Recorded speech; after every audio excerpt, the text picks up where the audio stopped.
मसालेदार कीमा भी बना रहे हैं। ठीक है, यहाँ पर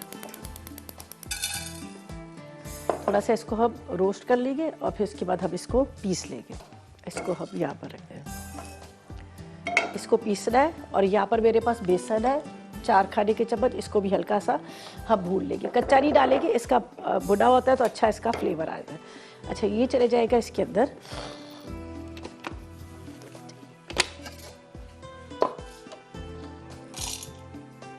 थोड़ा ठंडा हो जाए, वरना ये फिर गरम गरम होता है ना कि जो हमारा जो ऊपर का इसका कैप होता है ना, उसके ऊपर क्रैक भी पड़ जाते हैं और उसका थोड़ा सा ये डिम सा हो जाता है। गरम चीज़ों को खराब पीसेंगे तो थोड़ा सा इसका, जब तक ये हो रहा है इतनी देर में हम इसको यहाँ पर भून लेते हैं।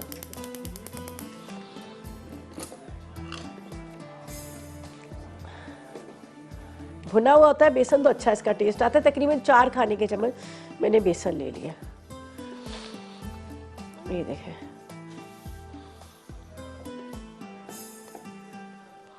थोड़ा इसको आपने इस तरह से भूनना है। जब इसकी खुशबू आने लगे तो इसका मतलब है कि ये बहुत अच्छे से भुन चुका है।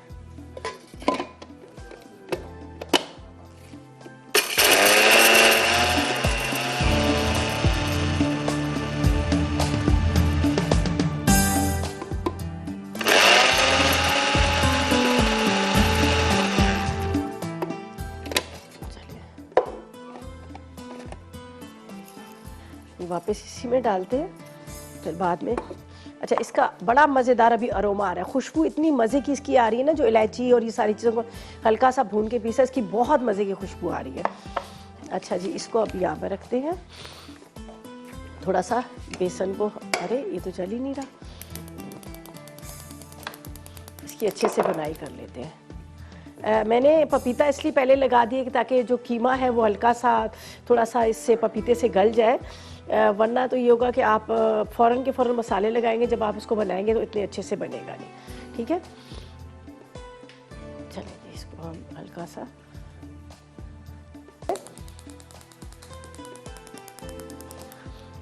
और इसके अंदर हम तेल ले लें, घी ले लें, दोनों आप डाल सकते हैं। घी का भी इस्तेमाल कर सकते हैं, ऑयल का भी इस्तेमाल कर सकते हैं।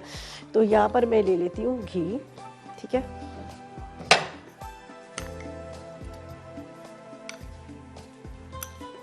थोड़ा इसको गर्म होने देते हैं। चलें जी, ये बेसन भी हमारा रेडी हो गया। इसके अंदर पपीता, ये आपके सामने मैंने भुने थे। इसके अंदर इलायची, काली मिर्च साथ में मैंने इसके अंदर डाल दिया था, थोड़ा सा जो छोटे वाले लौंग। ठीक है, अच्छा, अब इसके अंदर बाकी के मसाले जाएंगे। हमने इसी तरह से सबको मैरिनेट करके रखा है। ये मेरे पास है कुटी हुई लाल मिर्च जाएगी, थोड़ी सी लाल मिर्च पाउडर भी जाएगा इसके अंदर, दोनों हम इस्तेमाल करेंगे। साथ में इसमें जाएगा नमक, चलिए कम कर देते हैं, तेज़ ना हो, ज़्यादा होने से मुश्किल हो जाती है, कम होता है दोबारा डाल लेते हैं। अदरक लहसुन, इसके बाद नींबू का रस, लेमन जूस। ठीक है, और ये मेरे पास है फ्राई की हुई प्याज, और अब इसमें दही भी जाएगा। ठीक है, इसको अच्छी तरह से मिक्स करते हैं। बहुत मज़े की इसकी खुशबू इस वक्त आ रही है। जो इलायची वगैरह को हमने भून कर इसके अंदर डाला है, उसका बड़ा अच्छा सा अरोमा आ रहा है। अब इसके अंदर दही चला जाएगा, ये देखें।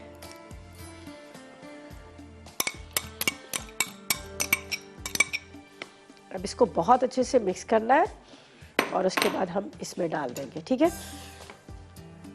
यहाँ पर रख देते हैं। ये बेसन, अदरक ये बाद में डालेंगे, इसलिए मैं इसको यहाँ पर रख देती हूँ। बाकी चीज़ें हमने सारी डाल दी हैं। ये दही के साथ ही बनता है। अच्छी तरह से इसको मिक्स कीजिएगा। ये देखिए, लाल मिर्च, थोड़ी सी कुटी हुई मिर्च, हरी मिर्चें वगैरह, हरा धनिया तो हम बाद में डालेंगे। ये देखिए, अच्छा, बेसन बाद में डालिएगा ताकि जब आप इसकी भुनाई कर लेंगे तो फिर बेशक बेसन बाद में डालेगा। बहुत ही स्मूथ सा ये बनता है कीमा।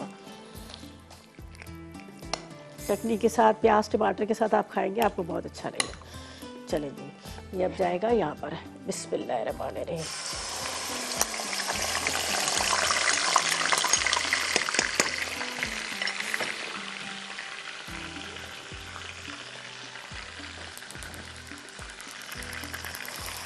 अब इसको पहले हमने इस तरह से मिक्स कर लेना है।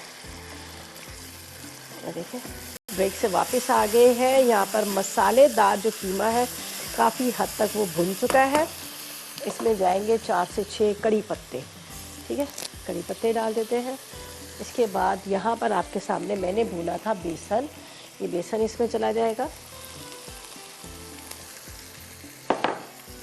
और बस इसकी थोड़ी सी भुनाई करनी है।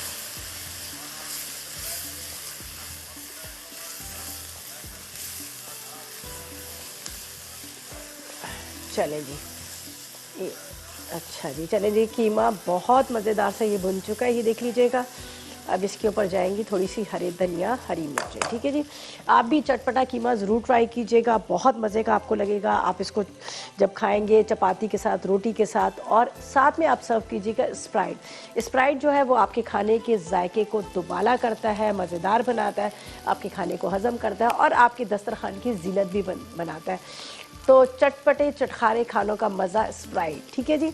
अच्छा जी, यहाँ पर ये देख लीजिएगा मैंने हरा धनिया डाल दिया और इसको थोड़ा सा हम इस तरह से, मेरे पास मिर्चें हैं ये इसके ऊपर डाल देती हूँ, और 2-3 ज़्यादा नहीं, इसलिए पहले भी मैंने इसमें मिर्चें डाल दी थी।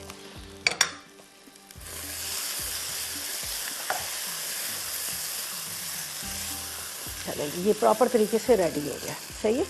बस इसका चूल्हा बंद कर दिया